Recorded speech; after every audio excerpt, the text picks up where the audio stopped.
Vamos a comenzar.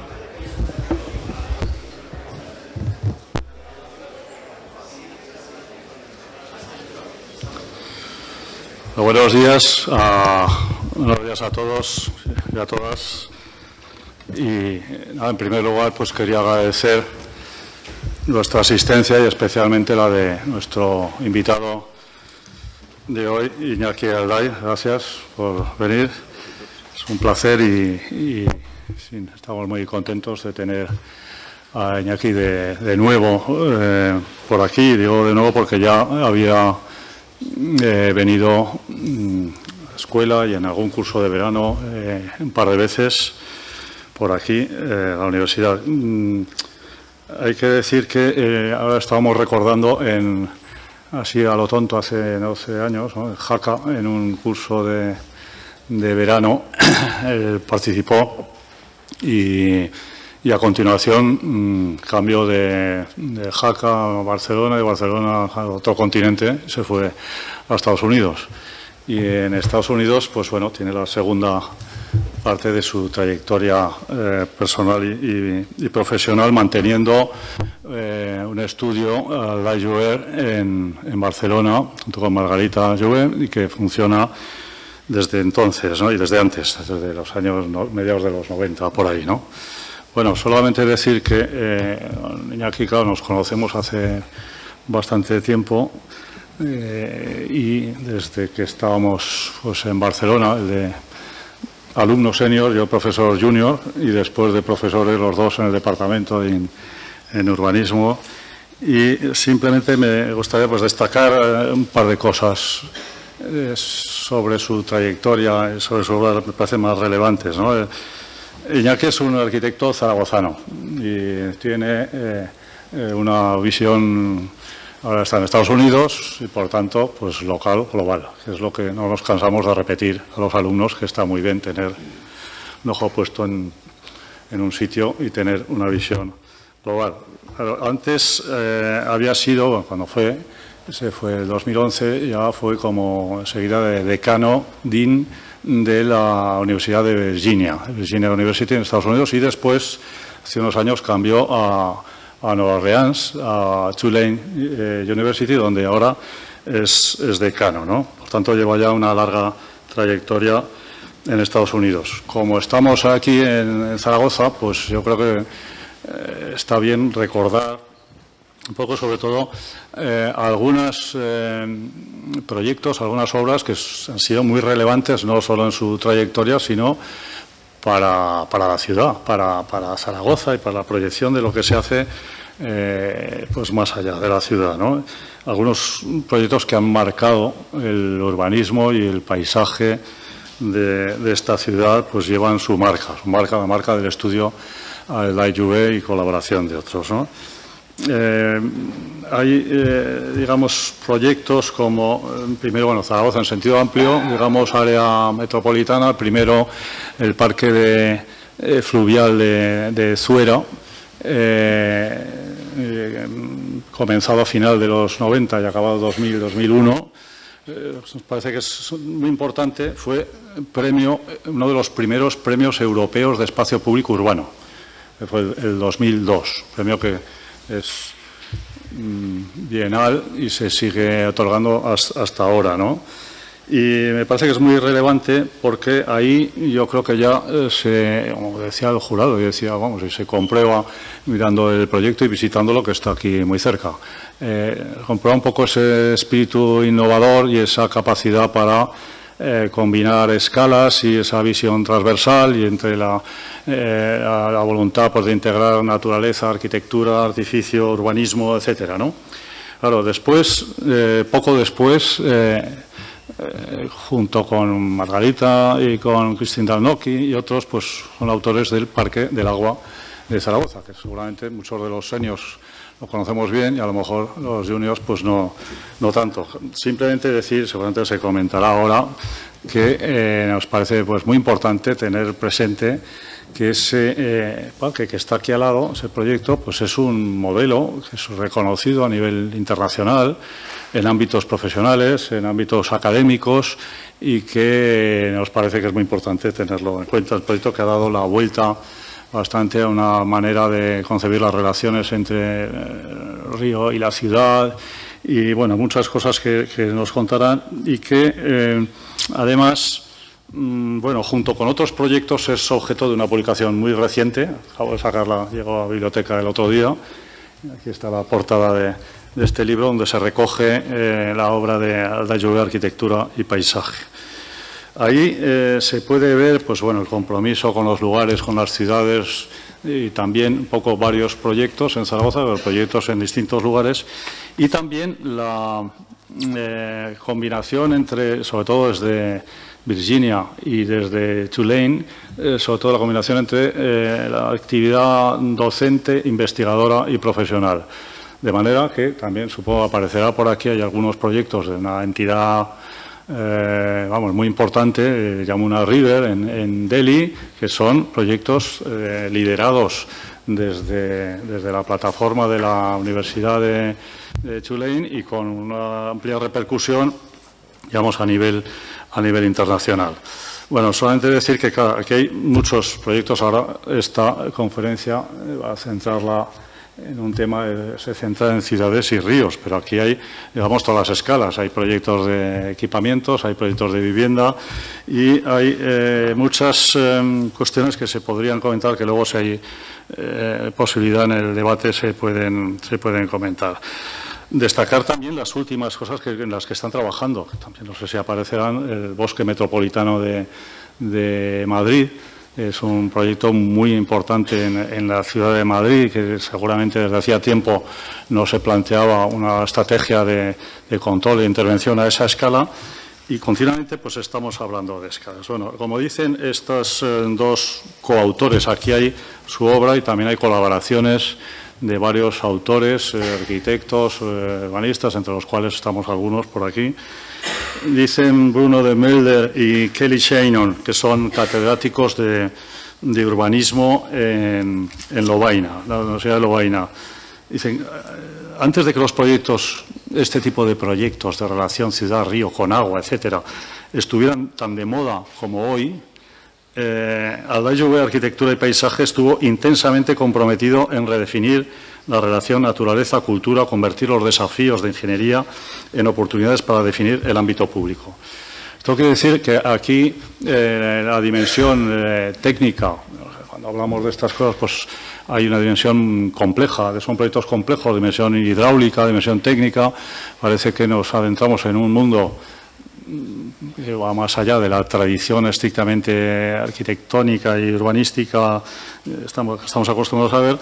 Hay también otra dimensión que simplemente me gustaría destacar y que uno de los autores que aquí escribe, junto con Xavier Monteis, junto con estos Lovaina, con David Cohn, con otros, es el pintor, licenciado en Bellas Artes y torero Luis Francisco Esplá, que comentando el proyecto de Zuera, parque y plaza de toros inundable y demás, yo creo que explica muy bien cómo, además de esa dimensión técnica compleja, hay una dimensión cultural, simbólica, emotiva, fantástica. Entonces no me resisto a decir que de esa manera se entiende. Esa cita de Luis Francisco Esplá, cuando dice: en la mano de Margarita Llobet e Iñaki Aldai, es esa mano la que propicia el diálogo entre esos dos mundos, el mágico y el real, abriendo el circuito a la curiosidad de las aguas para que éstas, a su vez, abreven en el cenit de sus crecidas los misterios de lo concéntrico. Y luego dice más cosas, ¿no? Pero dice, con todo esto se experimenta, se entretiene el curso de las aguas, se dilata su suerte, volverán a su cauce. Esto es lo que me parece que da una pista de esa complejidad y de esa dimensión variada, técnica, cultural, poética y de todo lo que tiene ese trabajo. Entonces, bueno, esto para empezar a presentar, porque no tiene sentido recorrer todo el currículum de Iñaki. Además, está en Internet, está en el libro, está en todas partes. Me parecía más interesante comentar alguna cosa. Gracias, Iñaki. Y cuando quieras.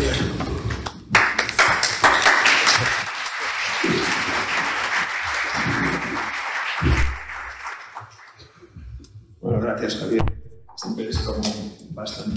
embarazoso, porque la presentación muy elogiosa, tengo un poco de vergüenza, ¿no? Así que ahora voy a ver si me pasan los sudores.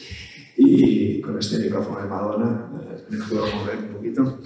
Es la ocasión, muchas gracias otra vez. Estuve hace unos años, por supuesto, algunos profesores y colegas de aquí, a lo mejor me encuentran todo muy repetido, pero supongo que la gente que estáis aquí estudiando es la más nueva. Voy a recorrer un poco, no el libro, pero voy a recorrer como unas cuantas obras sin meterme en ellas, pero explicando las ideas básicas en función un poco del artículo primero que hace como de marco general de introducción, que es de David Cohn. Lo he utilizado un poco como experimento de guión. Y quería, bueno, arrancar diciendo que sí, somos Margarita Lluvia y Iñaki Anday, pero eran dos socios nuevos, buenísimos, Jesús Arcos y Francisco Mesonero. Margarita es medio camerunesa y viene de este paisaje, y ella siempre explica que de niña veía la bóveda celeste en Camerún y la veía curvada. Su recuerdo de Camerún de niña hasta los 10 años era que vivía debajo de una bóveda de espacio, que era el cielo de Camerún, un clima muy diferente. Como veis, con cosas tan alucinantes como desembocaduras de ríos en forma de cascada, digamos, al llegar al mar.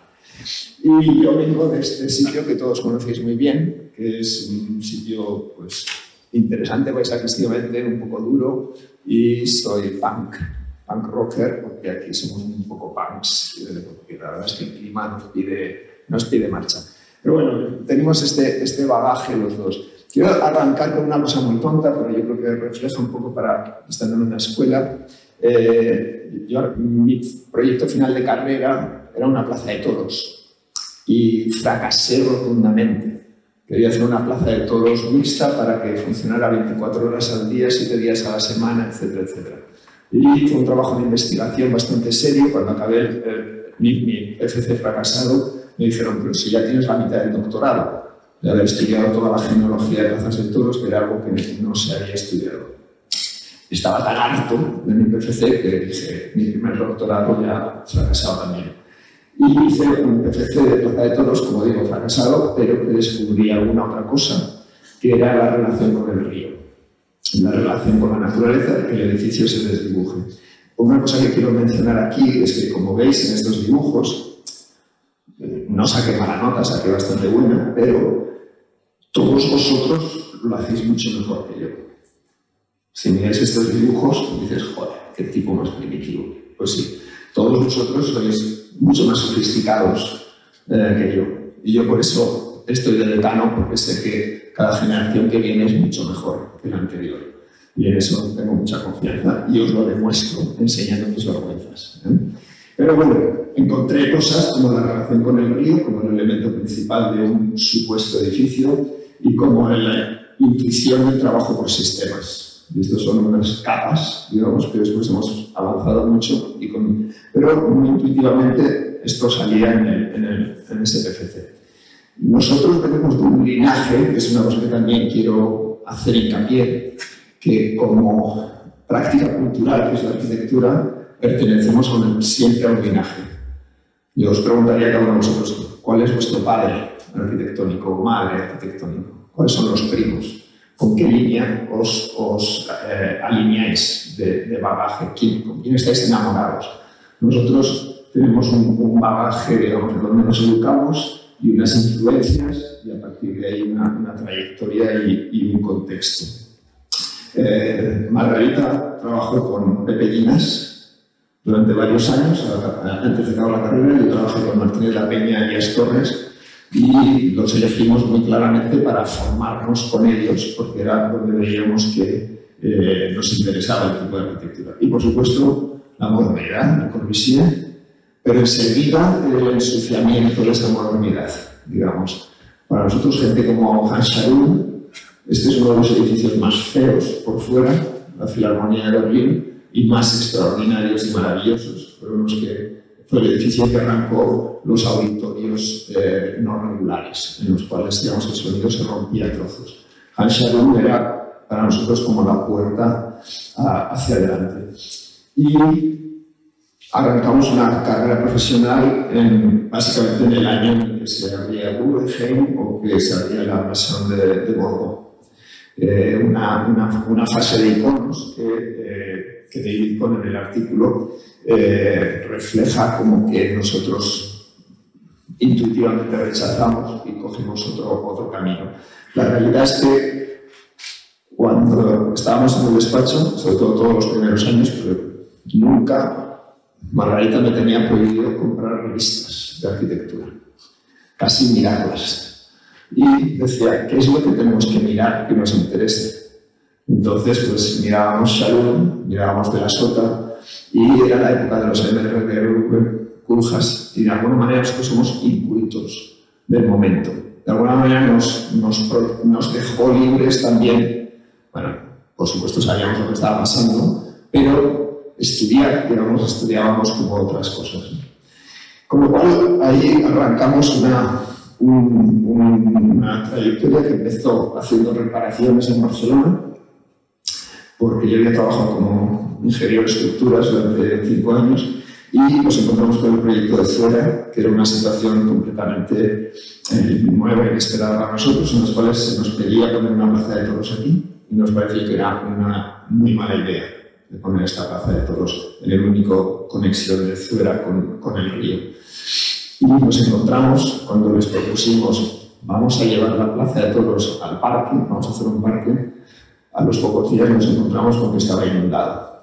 Dijimos, esto a mí no me lo han explicado después de crecer, cuando el solar desaparece, porque se ha inundado. Y ahí empezamos como a decidir que teníamos que pensarlo de otra manera, que teníamos que encontrar otra manera de abordar este tema. Y trabajar un poco en lo que es una plaza de toros, la restauración medioambiental, la recuperación del río, el urbanismo de la ciudad y entender que la transformación, entender que nosotros no hacíamos encargos de edificios o de lo que sea, hacíamos transformaciones de cosas que ya ocurrían. David Cohn dice que estas obras son engañosamente calificadas como paisaje y que es un entendimiento holístico del hábitat, del medio ambiente y de las características naturales y urbanas como el campo de acción de la arquitectura. Esto, que lo racionaliza aquí David Cohn, era una intuición para nosotros y siempre hemos estado como en terreno de nadie. De hecho, ha sido gracioso porque Javier ha ido a buscar el libro a la biblioteca y el libro estaba perdido, porque no se sabía dónde colocar. La arquitectura, el paisaje, el edificio, el urbanismo. Pero ese ha sido el ejemplo de la biblioteca de hoy, que es el ejemplo de nuestra vida profesional, fundamentalmente. Pero entendemos arquitectura como Vitruvio. Y los libros de Vitruvio hablan un poquito de los órdenes arquitectónicos, pero hablan mucho más de las fortificaciones, de los acueductos, del agua, de la salud, de los materiales, etc. Con lo cual, abordamos este tema, la recuperación de las riberas, la creación de un edificio integral en el parque, la plaza de toros, la transformación urbanística de la ciudad, de las fachadas de la ciudad, el nuevo crecimiento, por supuesto encerrado el vertedero, las infraestructuras de saneamiento, etc. Y estos esquemas de la inundación, que fueron como una especie de icono en esta primera vez, digamos, que se dibujaba, se diseñaba la inundación, la plaza de toros como objetivo inundable. ¿De dónde viene esto, esta especie de proyecto fundacional? En el sudeste asiático es el único sitio donde han sabido manejarse con los ríos y el movimiento de los ríos durante centenares de años, milenios, ¿no? Estos sistemas de RAS, porque los ríos monzónicos suben metros en horas. Es brutal esto. Y depositan los sedimentos, enormes cantidades de sedimentos, la gente los recoge de los escalones y se los lleva al huerto, porque son extremadamente fértiles. Ellos habían sabido, digamos, manejar las inundaciones y diseñar las inundaciones. Y, por supuesto, la otra pieza que nosotros añadíamos, que es el Yamaha y el pensamiento ecológico, digamos, del siglo XX, ¿no? Los ecotonos, los ecotopos, los movimientos de fauna, flora, etcétera, y los sistemas naturales.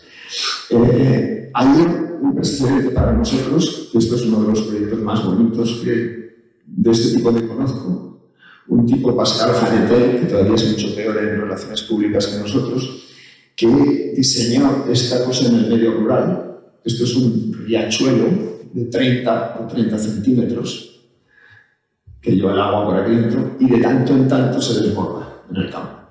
Y él hizo un juego de excavar como unos brazos, unos dedos al lado y lado.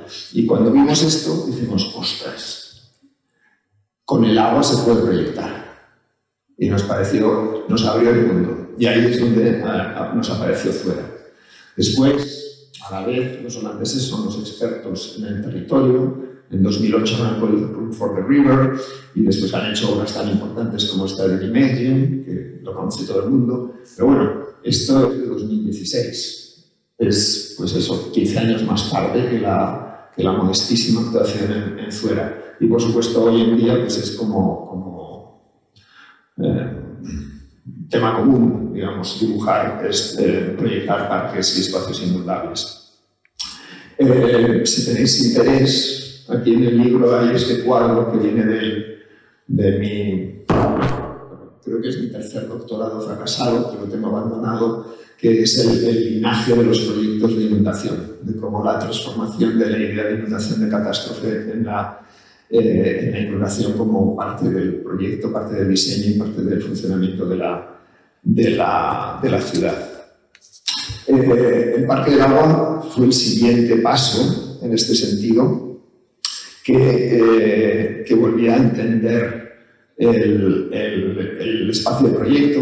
Y en él estábamos con Javier Monclús, con Pablo Pellicer y con Pablo de la Cal, que fue Pablo de la Cal, el arquitecto que dirigía los proyectos y que nos hizo que el proyecto fuera mejor, bastante mejor que el concurso. Pero bueno, esta es la imagen del render de concurso, como veis, mucho peor que los renders que hacéis vosotros. Este croquis lo que explica una idea que es que el paisaje no se dibuja, el paisaje se reusa, se transforma. Está la estructura del agua, la estructura del meandro hecha por los agricultores, sigue siendo la estructura del parque. Eso sí, le devolvimos al río un tercio, casi, del meandro, recuperando los bosques de ribera, etc., y generando el espacio que es ahora. David Cohn habla de que entendemos el espacio como la forma de colocar los edificios como si fueran un mobiliario urbano. Es una interpretación interesante. Es decir, bueno, estamos construyendo la ciudad, estamos construyendo el territorio y los edificios no son setas que se colocan donde quieras, son piezas que están como construyendo un espacio siempre mucho mayor. Y él habla de los pabellones del Parque del Agua, que son como muy obvios en esa estrategia del mobiliario urbano, integrada en un tema fundamental. Este proyecto, cuando lo explicamos que tiene 4 ideas. Y decimos, tiene 4 ideas porque es muy grande. Normalmente para nosotros un proyecto tiene una idea, quizá 2. Si tiene 7 ideas, no son ideas, son ocurrencias de barra de bar, por así decirlo, ¿no?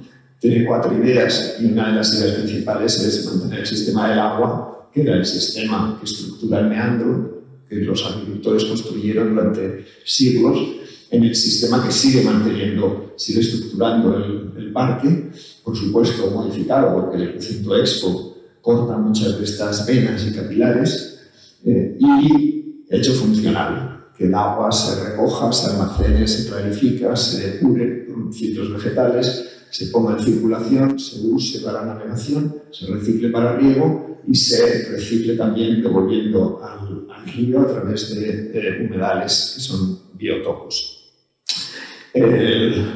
Como decía Pon, dice, bueno, estos son como obvios muebles, estos edificios, obvios muebles en el parque, digamos, o menos obvios, pero más experimentos de cómo la arquitectura también trabaja con la inundación. El parque sí vale echar el agua, pero ¿qué pasa con los edificios?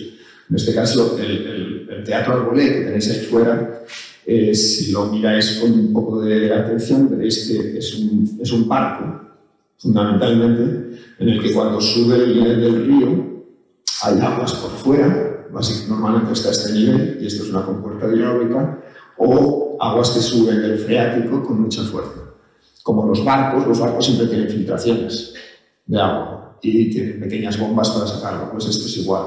Siempre hay una capa interior, como un doble casco de barco, que drena y sale. Cuando hay una inundación grande, es interesante porque tienes el agua aquí fuera y hay un chorro de agua que sale escupiendo de vez en cuando, según hay suficientemente agua infiltrada en el interior para esto. Entonces el edificio vuelve a ser no solo parte del mobiliario urbano del parque, pero también parte del río, ¿no?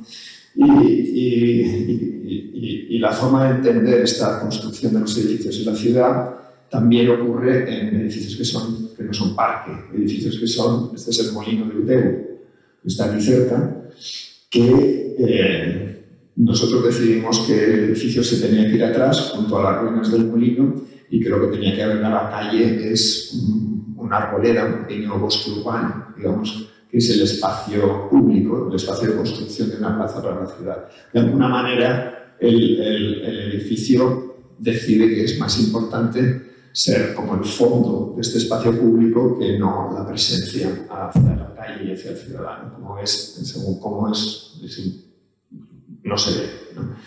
Pero ahí también entran unos temas que cada vez nos interesan más, que es la parte técnica de cómo se construyen las cosas y experimentar con la parte técnica. Y el molino de Utebo, dijimos, después de un proyecto que nos salió muy mal, de una casa, de la reforma de una casa, en la cual se nos fue la mano de materiales y de colores, y dijimos, esto es un desastre y una vergüenza.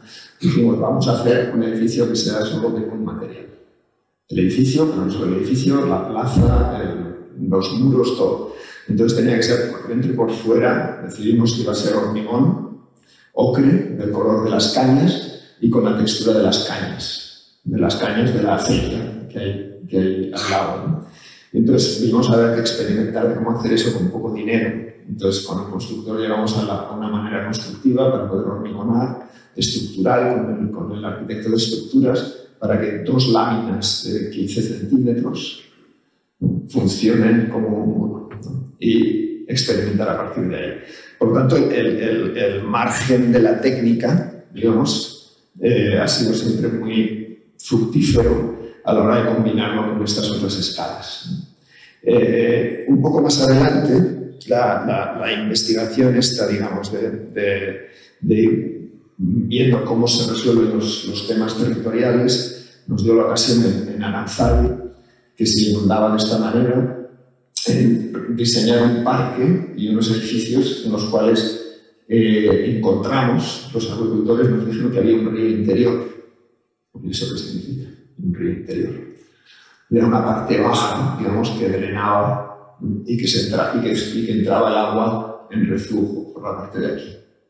Entonces, este río interior, cuando lo descubrimos, lo convertimos en un río verdadero, de forma que esta inundación, ahí veis el reflujo del río interior, se convirtiera de verdad en un canal que llevara agua temporalmente, ¿no? Con lo cual, fuimos descubriendo en Zaragoza y en Pamplona que teníamos ocasión de hacer infraestructuras performativas, cosas que cambian, sobre todo la inundación de toda esta gente de aquí, que en esta situación se inundaban y ahora ya no se inundan.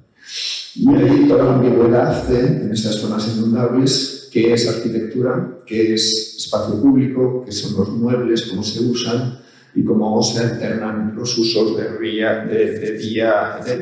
humano y del río o de estas dinámicas de la naturaleza.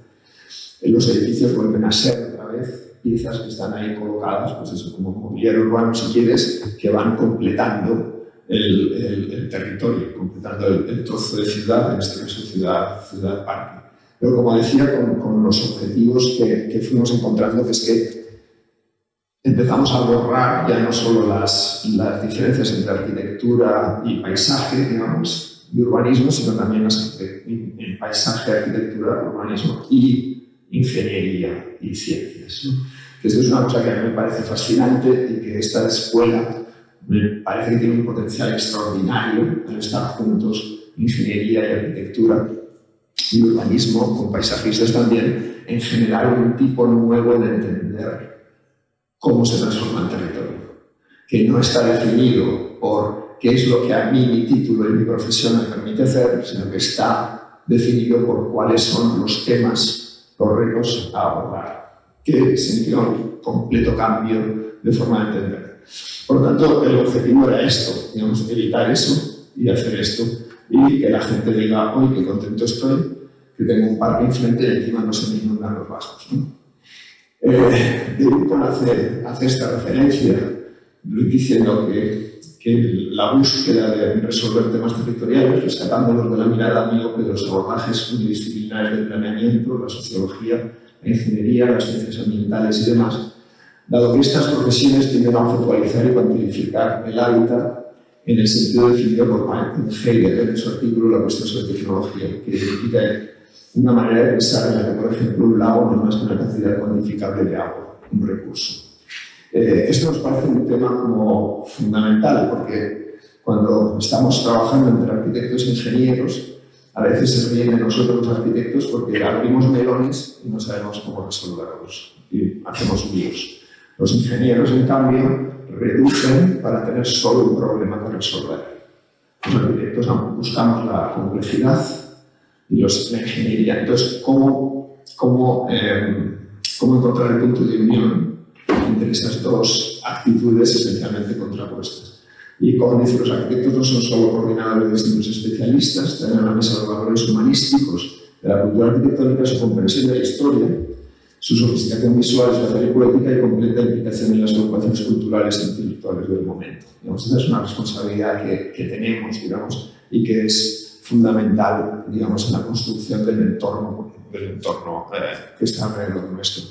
En este proceso llegamos a estas, cuáles son los graves, las situaciones críticas en las que estamos, cuál es nuestro mundo, el antropoceno que estábamos discutiendo con Paco Pellicer, y que básicamente Paco en su trayectoria lo ha hecho todo el antropoceno, digamos, ¿no? En tus 70 años, ¿no? Es el reto, digamos, en el que estamos, es que tenemos una crisis social, ambiental y económica. Las tres cosas. Ya hemos visto que los sistemas ambientales no se recuperan solos si seguimos haciendo lo que hacemos, que los sistemas sociales no se recuperan solos y las inequidades aumentan y aumentan, y también hemos descubierto que, contra lo que dicen los economistas, de que los mercados se regulan fenomenalmente solos, no es cierto, y la crisis de 2008 nos lo demostró.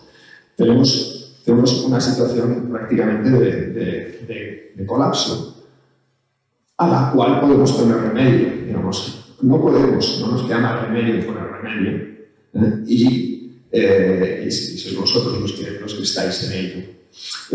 Esto tiene unas implicaciones enormes, ¿no? en cuestiones de poblaciones inmensas del planeta que están bajo la amenaza del cambio climático, pero esta amenaza del cambio climático también llega a Alemania, como veis.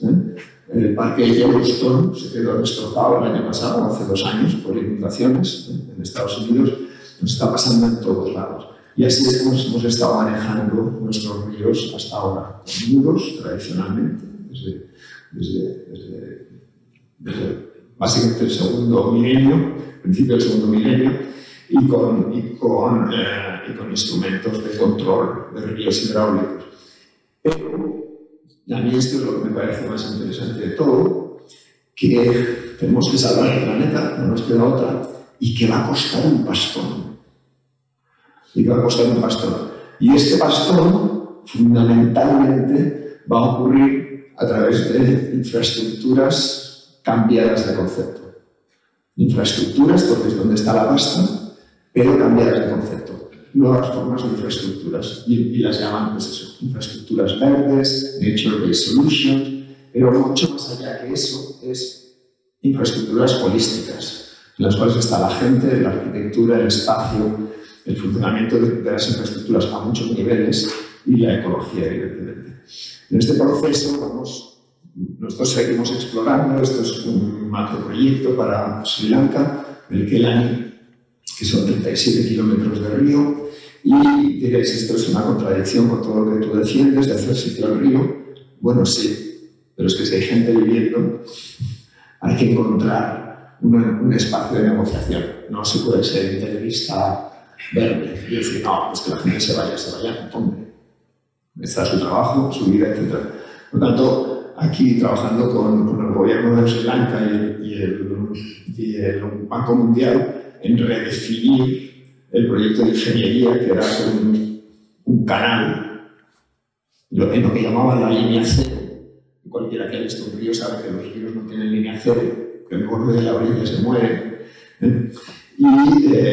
y transformarlo, creando espacios para el río, para girar, para darse vueltas, para encontrarse, y a la vez pues, protegiendo todavía pues, los asentamientos más delicados o la gente viviendo, etc. Con lo cual, en este trabajo es como una especie de trabajo siempre muy delicado en que estás mirando esta dimensión territorial y el río y los 37 kilómetros y los monzones y las lluvias torrenciales, pero a la vez estás mirando, bueno, aquí hay un pueblo y estos vecinos que viven junto al río, cómo al protegerlos no los desconecto con el río. Entonces empiezas a diseñar pues, la plaza, la zona de mercado, la plataforma, el sitio de uso temporal, el que se monte un chiringuito, que salgan a pescar, que cojan el barco como lo cogían. Entonces ese trabajo como a muchas escalas. Dando un salto para entrar y que yo diría que tiene ese componente del detalle, la técnica y el material, y vuelvo al linaje que os explicaba antes, de dónde sale, digamos, la forma de pensar. Alejandro de la Sota, para nosotros, no sé si lo conocéis, Alejandro de la Sota, ¿sí? ¿Todos? Para nosotros es como Dios. Estudiamos en Barcelona, pero Alejandro de la Sota era nuestro Dios. Yo recuerdo una conferencia que fui a verle y oí decir en persona que los arquitectos damos liebre por gato.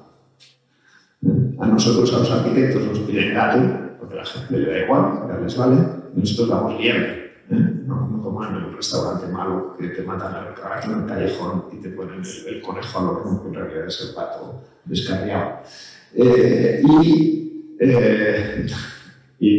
Bueno, este es las delicias aquí en Zaragoza, que era la imposibilidad, digamos, pero esto también el interés técnico, de meter un programa que no cabía, por mucho.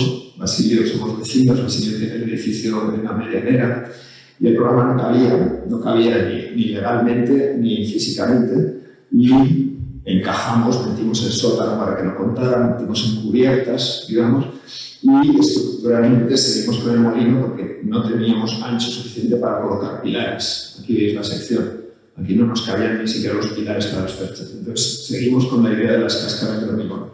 Y este proyecto, como muchos otros, pero este seguramente es la copia más fidedigna que hemos hecho de nuestro maestro Alejandro de la Sota. Yo siempre animo a copiar, digamos, o sea, hay que copiar a los buenos, digamos, ¿no? Yo creo que nadie discutiría que Moneo es el tío que mejor copia, digamos, es que es buenísimo, pero claro, como todos, copiar, y los buenos, además de copiar, dan capas extras. Moneo es el que mejor acierta y añade más capas extras. Entonces, por supuesto, un Pritzker y muy merecido. Con lo cual, yo animaría, digamos, a copiar conscientemente, en lugar de reflejar imágenes que tenemos en la cabeza, pero en realidad no las sabemos referir, ¿no? Bueno, para nosotros, esto es una pieza extraordinaria maestra, y cuando nos encontramos con ese problema dijimos, bueno, pues, ¿por qué no metemos un programa en las cubiertas? A diferencia de la Sota, lo que hicimos fue separarlas para que entrara luz al pabellón, porque nosotros no podíamos poner la luz no podíamos meter el pabellón, la luz le entra por esta ventana generosísima, nosotros no teníamos eso, teníamos que meter luz de la cubierta. Y construirlo como hacía con esa técnica, estos son 17 centímetros y 17 centímetros. Esto era un momento de pánico en la obra, porque subían ahí unas paredes que parecía que se iban a caer, y además replicadas y tal, para generar este volumen. Y los espacios interiores, que un poco como el edificio de la Sota, pero en vez de tener una fachada que nos diera luz, teníamos que meter la luz desde la cubierta y además meter luz entre las cerchas de la estructura para los gimnasios. O sea que para nosotros fue un ejercicio interesantísimo de basarnos en este proyecto de la SOTA de muchas otras obras y continuar esa manera que habla de la SOTA en el que la arquitectura el valor cultural de la arquitectura se mete, digamos, como de refilón, digamos, dentro de la solución técnica. En este caso, siguiendo como algunos de los materiales investigados, este es el Centro de la Interpretación de la Agricultura de Pamplona, que es una estructura finísima, y policarbonato y mallas de invernadero, con aquí hay aislamiento, pero es aislamiento blanco, entonces la luz pasa por el policarbonato y el aislamiento blanco y la malla está plateada de invernadero. Con lo cual, este trabajo así con lo técnico, que David Kohn dice que viene el hecho cultural se produce a través de la resolución, por así decirlo, del problema y de la técnica, y operaciones como aquí en el Centro de la Agricultura de la Casa Rubingo, que teníamos que quitar plantas y hacer una cosa nueva, una resolución de estructura que permitía construir estos pilares sin derribar la cubierta. Pero vamos, no voy a entrar ahí en esos detalles.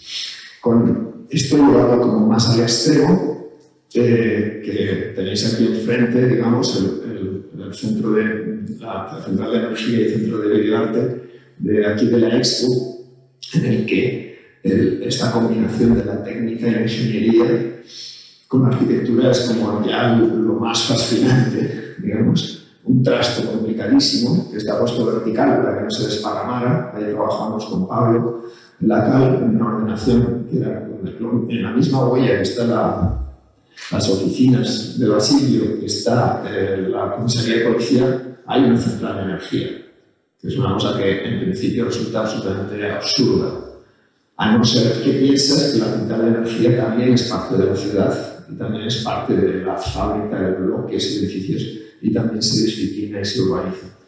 Con lo cual, pues, el depósito es como una especie de catedral. Este es el último, ya esto es imposible visitar, porque esto está lleno de agua, para que veáis las costillas hacia el interior. Esto es una escalera. La altura de una persona es esta. Tenemos una catedral de agua ahí enfrente, que un día que no funcione y se abra, esto será un espacio pues, como alucinante. Y todo ello basado como en la resolución de los problemas, ¿no? De enchufar toda la maquinaria, de visitarla con recorridos seguros y de domesticarla, de hacerla parte de la ciudad. Como decías, que está en la sala de Calderas. Esto viene de un trasto extraño. Eduardo Arroyo decía que cuando lo visitaba, Eduardo Arroyo es uno de los mejores arquitectos que tenemos, y decía, esto es como un animal, esto no es un edificio, esto es un animal que según como te mira, te pones mira raro, digamos, no lo reconoces, ¿no? Esto en realidad viene pues, porque es explotable, toda esta superficie, y estas son superficies explotables y se convierten en estas pantallas de proyección de vídeos. En esta fase, pues estoy contando así como una trayectoria completa, o sea, que gracias por la paciencia y espero que os sirva a través de ideas, etc. Una parte fundamental de esta manera de entender es la educación en Barcelona y el contacto con Barcelona como ciudad y con los planes y la forma de hacer. Yo cuando llegué a Barcelona, lo primero que me dijeron cuando llegué a la escuela era ¿tú hablas catalán? Nos preguntaban en clase, ¿quiénes no hablan catalán? Entonces unos cuantos aragoneses y vascos levantamos el brazo y el catedrático de los 150 que estábamos allí dijo, sois muy pocos, así que hablaremos en catalán y aprenderéis. Y dije, sí, das cabrón. Y me negué a hablar en catalán durante años, ahora he cambiado, ya me he hecho mayor. Bueno, pero en Barcelona uno de los fundamentales trabajos que han marcado a nosotros, pero han marcado muchos de los trabajos que hemos hecho y de investigación, son operaciones como lo que Bodegas llamaba la monumentalización de la periferia. Es decir, cuando queremos transformar la ciudad, ¿cuáles son las estrategias que podemos aplicar, digamos? ¿Y cuál es la relación de las estrategias con la gente?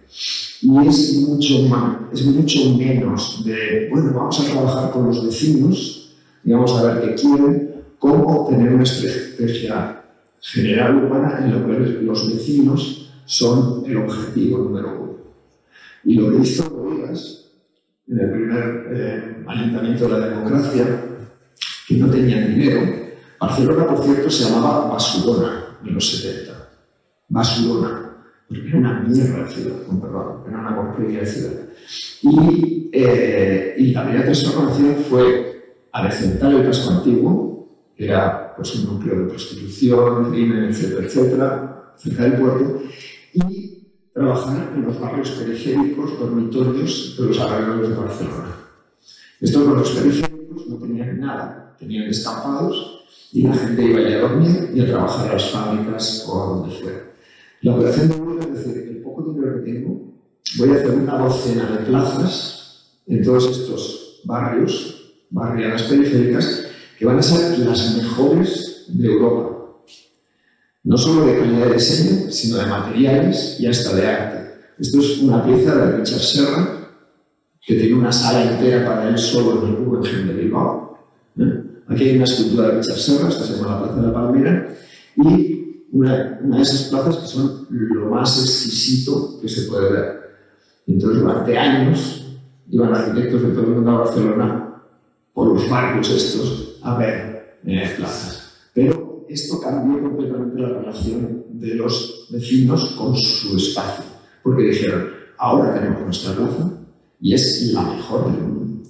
O cabrón, nos viene a visitar de todos lados porque tenemos la mejor plaza con la mejor calidad y las mejores obras de arte. Esto cambia completamente la relación de la gente con su ciudad.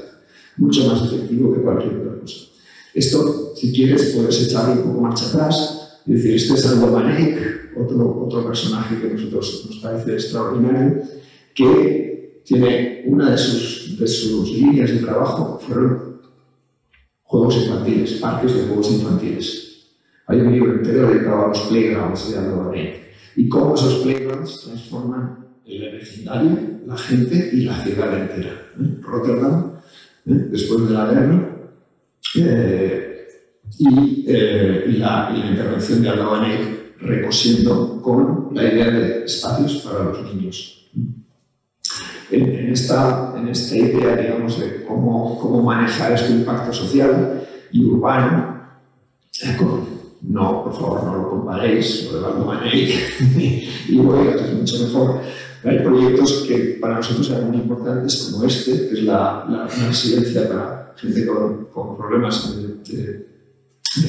de aprendizaje, pero sobre todo de comportamiento, en el cual nos colocaban en el peor solar ridículo, digamos, estos edificios de 8 plantas gigantescos, todos los mismos, que habían dejado aquí como si fueran un hueco en la dentadura, y aquí teníamos que rellenar esta muela con un edificio de planta baja más bajo. Y decidimos que no podíamos competir de ninguna manera y que lo que hacíamos era una especie de pequeña valla, digamos, hacia atrás, mucho más liviana, mucho más ligera, estos son todos policarbonatos, y trabajar en el interior de una forma diferente, digamos, en la cual todos estos chicos que vienen, algunos residentes y otros vienen a hacer actividades de día, se encuentren como en una especie de mundo mágico, porque claro, estos chicos estarían mucho mejor teletransportados al campo por la mañana y traídos de vuelta. Pero no, en Barcelona no puedes llevar a la gente al campo en 20 minutos, digamos, tiene que estar en el centro de la ciudad. Entonces, ¿cómo reconstruir, digamos, un mundo, digamos, en el que los ambientes les permitieran como salir de ese ruido de la Gran Vía y del tráfico?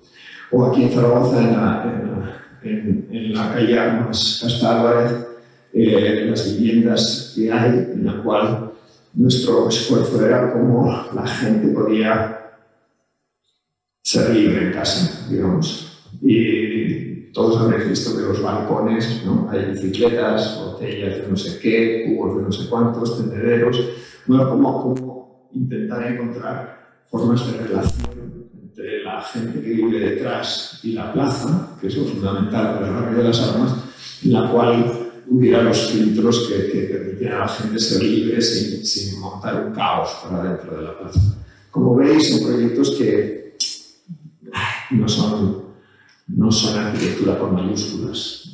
No bueno, salido publicada y no sé cuántos, pero los del croquis no miran esto.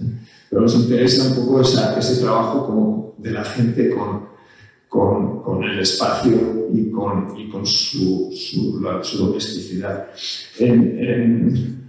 Javier ha mencionado un proyecto de investigación, que es una cosa que es algo que vosotros estáis relacionados o podéis, digamos, que es desde la universidad el abordar temas complejos que no se pueden abordar profesionalmente y que las disciplinas de la universidad juntas permiten abordar más efectivamente. Esto es en Deri, el río urbano más polucionado del mundo, que antes la gente se comportaba así y ahora sí. Y que este es el escenario que tenemos ahora con todos los tributarios.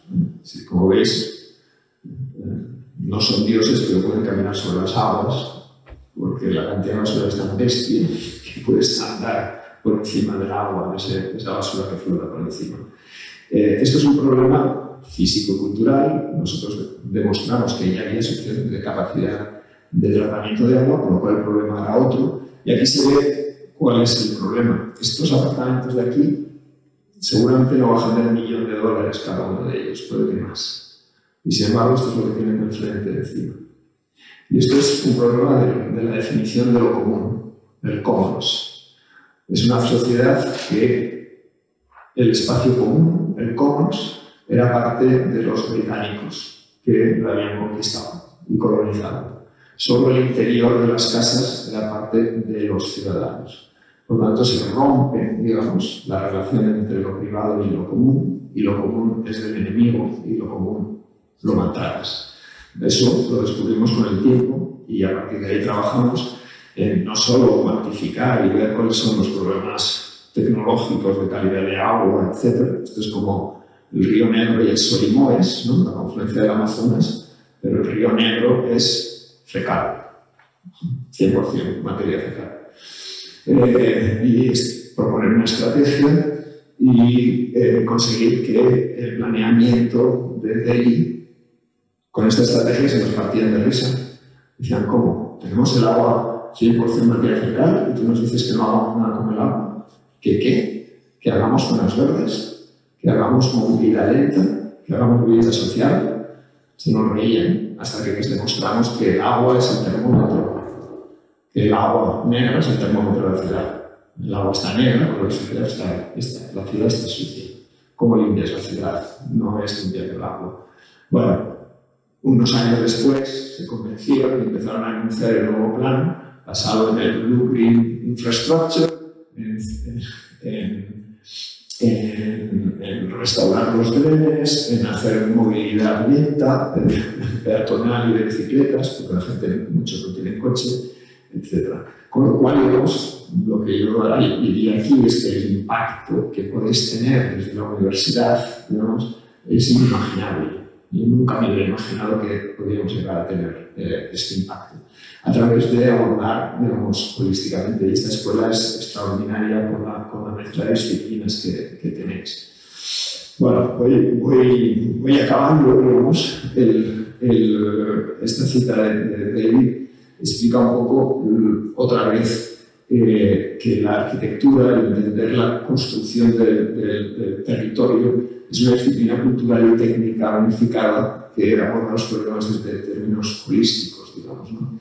Y que la dimensión cultural de la arquitectura, y esto es una pelea que tengo yo como decano en Estados Unidos, porque Estados Unidos tiene una gran tradición posmoderna de arquitecto-artista, que hace edificios maravillosos totalmente separados del contexto, y así están muchas de las ciudades americanas, y todo ese territorio, digamos, que la cuestión cultural no es tanto nuestra expresión personal creativa, sino que es una parte en el que no es tanto la expresión creativa individual como una poética o sensibilidad personal, que el edificio es un objeto o obra de arte, sino que entendemos mucho más que nos desvinculamos, digamos, personalmente, y entendemos que la sustancia vital de la vida y la experiencia es lo que da la dimensión cultural de la arquitectura, que surge del problema en sí mismo y se resuelve en sí mismo. cuando leímos esto dijimos, perfecto, esto es lo que estábamos buscando, gracias. Pero creemos muy firmemente en eso. Y trabajos como Tranvía de Zaragoza, que básicamente es un trabajo extremadamente disciplinar, en el que el objetivo era que nadie notara ningún escalón, ni ningún cambio de cota, a pesar de que había enormes cambios de cota, para que la gente viviera todos estos espacios de otra manera, digamos, ¿no? O el Bosque Metropolitano de Madrid, en el que además que ganamos el concurso hace 2 años y medio, casi 3, que era el trozo más interesante que cruza el Manzanares y todo este hilo de infraestructuras, pero la más importante de todas son las plantas de tratamiento de agua. Y aquí estamos desarrollando un concepto que viene de Delhi, que a lo mejor pensaréis que yo estoy loco, pero yo lo veo de cajón. Que es que estamos en un momento de cambio climático, el agua es el tema, por exceso, por defecto. En Nueva Orleans dejaremos de vivir en Nueva Orleans no por inundaciones, sino porque las aseguradoras no quieran asegurarnos. El agua es lo que nos está marcando el futuro y la comida también. Pero el agua, hay una cosa clara que nosotros vemos. Tenemos unos regímenes de los ríos cada vez más complicados, etc. Pero cada vez que tenemos una ciudad, tenemos un manantial. Mientras haya gente viviendo, orinamos y producimos agua. Si cambiamos el concepto de que las plantas de tratamiento de aguas y todas esas infraestructuras son cosas que los ingenieros hacen y el agua después se reusa, o sea, lo que sea, para decir, no. El río nace en cada planta de tratamiento de agua. Cada planta de tratamiento de agua es un manantial. Es un poco el leitmotiv de ese proyecto que sale, de, como veis, de Delhi, y de encontrarnos que el río desaparecía al llegar a Delhi y solo entraba agua fecal. Y, por lo tanto, ¿cómo transformamos eso técnicamente? Pero transformamos eso también perceptivamente para la gente y para que la gente lo disfrute y lo use, digamos, y una planta de tratamiento de agua, digamos, no sea una porquería, una edar vallada, digamos, sino que tenga unas piezas más o menos duras, las necesarias, pero acabe siendo una fuente, un nacimiento. Ahora estamos trabajando, por tanto, con esto, pero trabajando también con los almiaderos, que son los tanques de tormenta, que se acumula el agua y después los curan, y lo que hay ahora son unos cajones de hormigón tremendos que se meten en el río y que hacen unos destrozos horrorosos. Estamos intentando diseñar cómo esos almiaderos se convierten en manantiales, digamos, ¿no? Y por lo tanto son espacios privilegiados, digamos, para la gente en vez de ser esto. Y ya quería terminar con este dibujito de Margarita, que Margarita es buenísima, digamos, yo estoy aquí de sustituto, en el cual explica un poco esta forma a veces de pensar en el que planteamos. Este es el proyecto de la Gran Vía, de esa resiliencia, con los 2 monstruos grandes y la valla esa de policarbonato, en el que el proceso de pensamiento era decir, bueno, aquí solo podemos tener esta altura, con estas 2 torres, ¿vale? Y esto en realidad corresponde a un lugar con mucha más baja densidad, que es donde tendrían que estar estos chicos, en una casa con jardín, digamos, ¿no? Y hombres o mujeres. Y, bueno, ¿cómo podemos mirar hacia atrás a ver qué recursos que nos cuenta la historia? Decíamos, ¿no? El inmueble de l'École, que son casas jardín en altura, nunca se ha construido y todos estamos mirando, pero esto cómo se puede hacer. Esto es tan chulo. Bueno, pues, y mirando más en Barcelona, hay un edificio en la Vía Gaetana, que es la Casa Cambó, que tiene un jardín espectacular arriba, con árboles. Y dijimos, bueno, ¿cómo podemos ir a construir un edificio, una casa jardín para estos chicos, estas personas, que sea como vivir en el campo, pero en la ciudad, dentro de este entorno?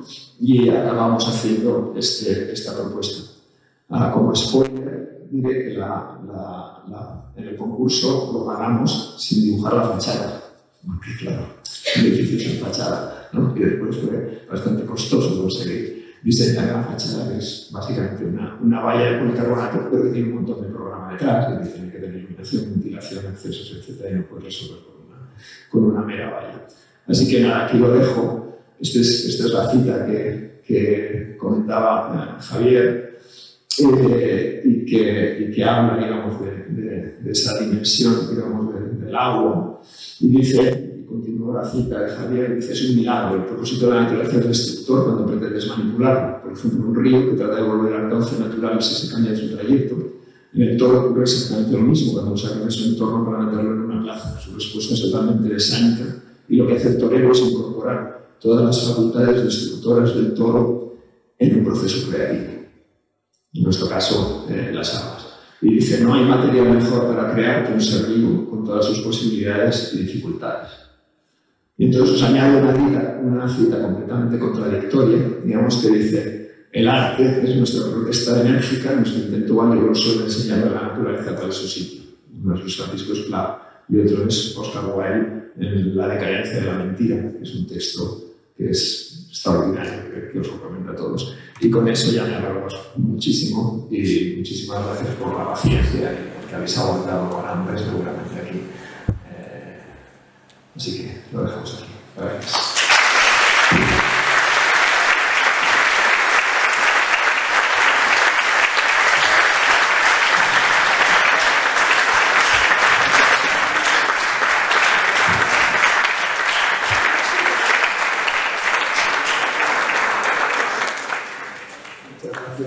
No sé si hemos previsto algunas preguntas o si queréis subir y hacer diálogo con las preguntas, porque lo que me digáis estoy a vuestra disposición.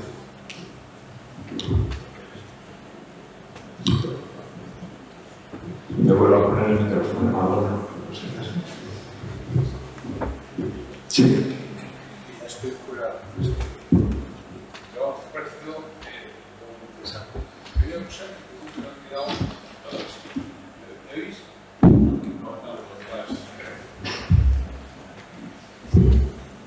Sí, pues que creo que he faltado una imagen, una diapositiva explicativa del proceso de construcción, bueno, más que el proceso de resultado de la construcción del edificio del molino de Tebo, que es estupendo, viendo que no conozcáis por ahí, porque el resultado de la textura a mí me parece que es estupendo, es decir, coger una cosa sencillita, estas cañas, ¿no? Un poco de lugar, pues proporciona una escala de textura y incluso, pues, como sé, es un material que no se deforma demasiado como esta obra pues los muros tienen la facultad de ser tersos, fuertes, y esa textura además que tiene ese color un poco que dices, que es un poco verdoso también, como se apreciaría, pero que bueno, pues que es un ejemplo de la utilización de la tecnología para incorporarse también a la comunidad, la naturaleza, pero también en la ciudad. Es decir, esa definición que es un ejercicio del centro del Ejecutivo, no solamente es la idea de la ciencia y de pensarse, sino que cuando ya el encofrado, claro, pues la viene en los exteriores y se ve la textura y tal. Por eso, bueno, pues sigo al menos esta cuestión fundamental, pues para dar eso. Puedes complementar, no sé si tienes una foto por ahí, por los que tengan por ahí móvil, pues en internet seguro que es un paso. Sí. No, bueno, yo creo que una de las grandes cosas es como experimentar con los materiales de forma muy responsable y muy económica, que al final en muchos casos sale de que teníamos que abaratar, teníamos que hacerlo más sencillo, teníamos que inventarnos el sistema de doble capa, de conexión estructural, y era bonito el proceso porque los cañizos se clavaban al encofrado, cañizo de caña entera, estaba todo lleno de cañas allí, aprendido de arquitectura tradicional de hacer bóvedas, que hacían un pre-encofrado para construir la bóveda, y lo hacían con cañas, porque las cañas las podían torcer. Y entonces, después de construir la bóveda, los restos de mortero enseñaban que había sido un cañizo del encofrado, digamos, de ahí salía. Y era muy bonito, tengo fotos bonitas en el que al sacar los encofrados, en muchos casos los cañizos se quedaban pegados. Y un momento el constructor decía, no, los arrancaré todos al final. Entonces se veía como cuando te pelas en verano, que te has quemado el sol, y te quedan como trozos aquí de piel que se te van saliendo, digamos, ¿no? Y es bonito pensar que los edificios y la construcción de los edificios, igual que todos estos espacios, son más o menos algo vivo y que evolucionan no solo durante la construcción con esto, sino después con el tiempo. Y el edificio último está evolucionando bien. Da gusto ir a verlo, no sé cómo otros la pena, da gusto, porque va cogiendo los líquidos, los modos, etc.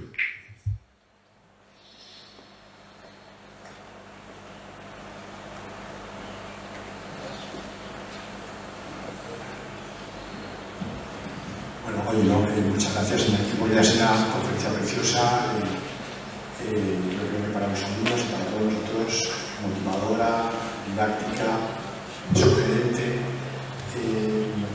Yo la verdad es que cuando te veía, no sé por qué, me ha venido a la cabeza pues, un pensamiento que transmitía Javier Marías, ¿no? Si no recuerdo mal, pues me equivoqué. Él decía que cuando empezaba una novela no sabía cómo iba a acabar. Más bien lo que tenía era una brújula para un poco orientarse en ese desarrollo. Realmente en la conciencia mía que se iban estando escalas, lugares, pasados, presentes, futuros, etc.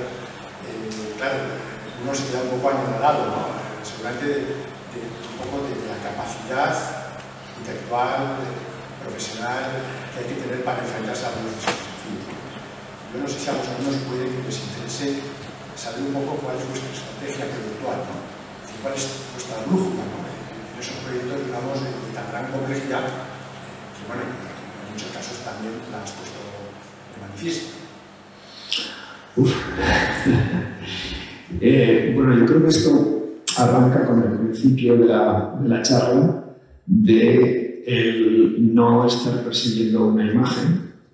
Y eso siempre nos ha generado un problema de las fotografías de final de obra, que siempre somos muy poco nítidos de fotografiar. Y asumo que es completamente contradictorio lo que estoy diciendo, porque tenemos una responsabilidad de control formal de cómo nuestros edificios, nuestras obras, digamos, se acaban, digamos, y quedan perfectamente controladas. Y nosotros a veces no hemos llegado a controlar perfectamente los resultados finales de las obras porque hemos estado en un proceso de descubrimiento, digamos, ¿no? Cuando yo supongo que vosotros aquí en la escuela tenéis esta discusión, digamos, de la investigación proyectual, ¿no? La investigación arquitectónica, ¿en qué consiste, ¿no? Y en Estados Unidos es muy prevalente el design research, ¿no? Entonces, una forma de definirlo, si lo googleáis, es research y entonces design. Y yo eso lo veo extremadamente problemático, porque nos quita toda la legitimidad, digamos, como innovadores, por así decirlo. Entonces, lo de investigar para mí eso es, yo digo a los estudiantes y a todos, digo, eso es search. La información está ahí y tú la buscas. Search, busca. La investigación, research, pasa cuando se genera algo nuevo. Para nosotros, a través de la arquitectura, hay como un proceso muy exhaustivo de investigación previa, sobre todo en estos proyectos complejos. El libro ese de Yamuna, que lo puedes mirar, que como está también en la biblioteca, el índice es la metodología de proyecto, que es la metodología que tenemos en el despacho, que es mirar la historia y redibujarla, es mirar los temas socioeconómicos, es mirar los temas ambientales, todas esas capas y sistemas para empezar a hacer una diagnosis e identificar los problemas. Y en el momento en que la diagnosis está clara, la resolución de los problemas es relativamente sencilla. La dificultad es diagnosticar cuando te metes en situaciones complejas, digamos. Y nosotros lo entendemos todo como un proceso que yo lo explico así con este dibujo, digamos, ¿no? En el que buscas diagnosticas, propones, te faltan cosas, das marcha atrás, buscas más, diagnosticas, propones, buscas, diagnosticas y vas como cerrando el loop hasta que cada vez el circulito ya se queda más firme, ¿no? Acabamos de cerrar el circulito a veces, otras veces no, siempre de forma incompleta, pero se basa en esta especie de proceso de ida y vuelta continuo, digamos, no en el ahora busco la información, ahora ya sé lo que pasa y ahora yo resuelvo el problema, sino que estoy buscando la información, estoy diagnosticando, porque la mayor dificultad es diagnosticar el problema, qué es realmente, como en Delhi, el problema no es que el agua esté sucia, eso es el resultado, nos hemos equivocado, llevamos no sé cuántos billones de dólares invertidos en un problema que no es el problema, digamos, ¿no? Y igualmente nos ocurre con proyectos de espacio público, con el Kelani que veíamos allí, con el bosque metropolitano. Bueno, el bosque metropolitano hay que plantar, hay que hacer un bosque. Para nosotros no. El bosque es posiblemente una de las respuestas al final de ese proceso. Digamos, ¿cuál es el problema? Hay problemas de conectividad, hay problemas de infraestructuras, hay problemas de no sé qué, que dan esa respuesta. Bueno, no sé si más o menos he respondido a la pregunta, pero está muy complicada. Una cosa solo enlazando con lo que contaba Basilio, ahí también, bueno, me parece muy interesante preguntarnos, porque a todo el mundo le interesa, pues estrategias también desde tu puesto como BIM y además liderando proyectos de investigación. A mí no sé, me da la cabeza hasta qué punto hay muchas diferencias con los métodos en la Universidad Americana, sobre todo, ¿no? De esa transferencia, experimentación en la universidad, Yamaha hacer sus trabajos con estudiantes y a partir de ese proceso de ida y vuelta, ¿no? Entonces, y también en paralelo trabajar en su estudio. Entonces, ¿hasta qué punto hay esas diferencias? Decías, me parece fantástico y nosotros lo decimos siempre, hay que copiar, ¿no? Pero copiar bien y no solo en arquitectura, en urbanismo, sino copiar los métodos también, ¿no? O inspirarse en esos métodos, ¿no? Entonces, ¿hasta qué punto hay ese margen, se mantiene, mejora o no tanto respecto a esto que, bueno, Macar, pero habla de James Corner o de otros que están en que compatibilizan sus investigaciones también con estudiantes, con ese proceso de dificultad? Sí, por partes, y llegando a eso de copiar, digamos que lo he dicho muy a lo bruto, ya me perdonaréis, pero en realidad lo que hacemos es subirnos a la espalda de los gigantes si queremos ir un poco más allá.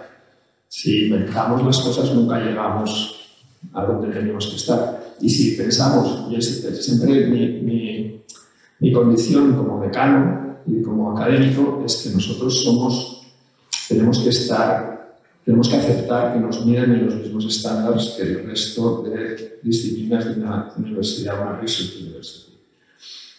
Tenemos que aceptar estos estándares, nosotros no somos los raritos artistas. Nosotros producimos conocimiento, pero en nuestra área.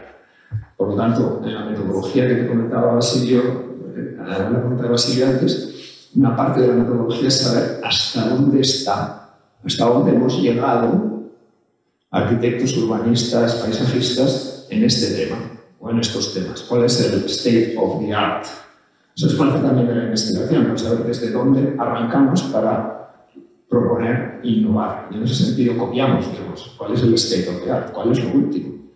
Y a partir de ahí, pues no dirías a ningún médico que, oye, tengo la gripe, pues voy a investigar de qué va la gripe. No, te lo tienes que saber.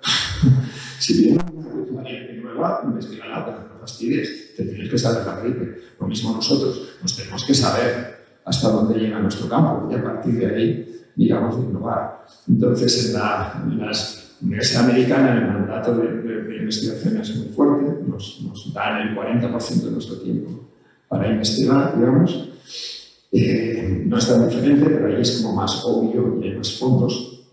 Y con los estudiantes, cada vez está más claro que no solo los másters, sino los undergraduates también tienen un mandato de investigación con los estudiantes de grado, digamos, los que sois vosotros de grado. ¿Cómo sois vosotros parte de equipos de investigación? En arquitectura... Bueno, lo siento. Vale. En arquitectura,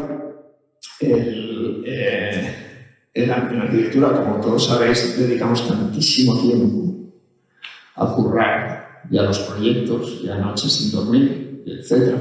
Digamos. ¿Y qué es lo que sacamos en limpio de ello? Además de aprender, que es fundamental, es para lo que estamos. Pero ¿hay algo más que podemos sacar de los cursos de proyectos, que son tantísimas horas? Nosotros tenemos un método, digamos que algunas universidades lo aplican también, pero nosotros con bastante consistencia, que son los research studios. A partir de tercero, los cursos de proyectos son de investigación. Entonces la gente, los profesores, tienen proyectos de investigación en los cuales trabajan 3, 4, 5 años, que traen al curso de proyectos para trabajar con los estudiantes en ellos. Es como si fuera un laboratorio. El problema es que en ciencias la gente del laboratorio continúa varios años y se va renovando poco a poco. En nosotros no, los profesores cada año, cada semestre tienen un grupo distinto de vosotros. ¿Cómo se transfiere el conocimiento de un grupo al siguiente para seguir avanzando en un tema? Y cómo se cambia el concepto. Yo siempre, nunca con mis estudiantes, nunca digo que son estudiantes. Sois investigadores. Sois estudiantes temporalmente. Es irrelevante que seáis estudiantes. Sois investigadores, estáis trabajando en un tema en equipo. Entonces el trabajo de Delhi está hecho con equipos de estudiantes. Todo. Y Venturi hizo su Learning from Las Vegas con un grupo de estudiantes, ¿no? Y en Manhattan. Por lo tanto, digamos, el potencial de la escuela como generador de conocimiento es enorme, pero no tenemos los hábitos. Y claro, esto a los profesores es: a mí no me vengas en septiembre o en agosto diciendo este verano está en un sitio fantástico, me apetece hacer un curso de proyectos allí. No, vete de vacaciones allí a ver si quieres dar un proyecto de investigación que sea importante y en el cual vas a estar trabajando durante un periodo largo, y los estudiantes van a aprender arquitectura, van a aprender a investigar y además van a generar conocimiento. Ese es un poco el reto. Funciona a veces. Muy bien. Muchas gracias por esta conferencia, que sobre todo hay un tema que me parece enormemente rico, porque es el lugar de la confluencia entre la naturaleza, representada por los ríos, y los ríos son las arterias de la cuenca, las arterias naturales, donde se concentra toda la vida, que a su vez son amenazas, pero son amenazas cuando hay un artefacto, el artefacto ciudad, que es el artefacto más complejo que realizamos las comunidades humanas. En esta zona de confluencia entre fuerzas de la naturaleza y fuerzas del ser humano, es un territorio que has elegido para trabajar, en el que desarrollas toda esta biografía que nos has expuesto. Es maravilloso porque es un lugar fecundo, interesantísimo, y a la vez de una enorme complejidad, y sobre todo si se hacen aportaciones del carácter que estás haciendo, de innovación, de ir más allá, de olvidarse de las viejas soluciones o de las soluciones simples, como es la de encajonar al río, sino establecer un diálogo con el río, utilizar sus fuerzas a favor del proyecto, saber integrar la naturaleza y la ciudad para hacer cultura. En definitiva, a mí hay una expresión que me gusta mucho, que es decir que el agua, cuando atraviesa una ciudad, se convierte en cultura, ya no solamente un elemento natural, sino que el agua producida se convierte en una expresión cultural de primer orden. Y así me ha gustado mucho también cuando has dicho que pones el termómetro en el río, en la ribera, saber cómo está la ciudad. Pues porque ahí se ve muy bien cuál es la calidad del espacio urbano. calidad de esa ciudad, la calidad ambiental, se nota muy bien. Yo cuando voy a las ciudades también lo primero que hago es irme al río, ponerme sobre el puente y empezar a mirar. Y ahí se ve la calidad ambiental, pero también la calidad en la gestión de las instituciones, de las administraciones que tienen las competencias de mantener eso en condiciones. Y luego otro apartado que creo que es muy importante es el civismo de los habitantes. No podemos estar continuamente reprochando del mal estado de determinados ríos, riberas, etcétera, reprocharlo a las administraciones. Hay una parte de corresponsabilidad por parte de la ciudadanía que creo que debemos asumir. Y esos tres aspectos se ven perfectamente en el río. Y ya lo que me ha gustado y me quedo con ello es cuando conviertes una planta de tratamiento de aguas, la conviertes en un manantial. Ostras, esto es novedad absoluta, esto es la verdad y la fuerza y el germen y la semilla de entiendo, una nueva manera, un nuevo paradigma de entender la ciudad. Enhorabuena. Gracias. Gracias, Paco. Ahí en UNED tenemos muchos estudiantes que están haciendo las tesis en temas de infraestructuras así duras de este tipo. Y es muy divertido porque, claro, salen unos trastos interesantísimos. Son unas aventuras porque no hay modelos sencillos. Bueno, ¿hay alguna pregunta más? Parece que ya estamos en tiempo de discusión. Yo quería decir, ¿hay alguien por ahí?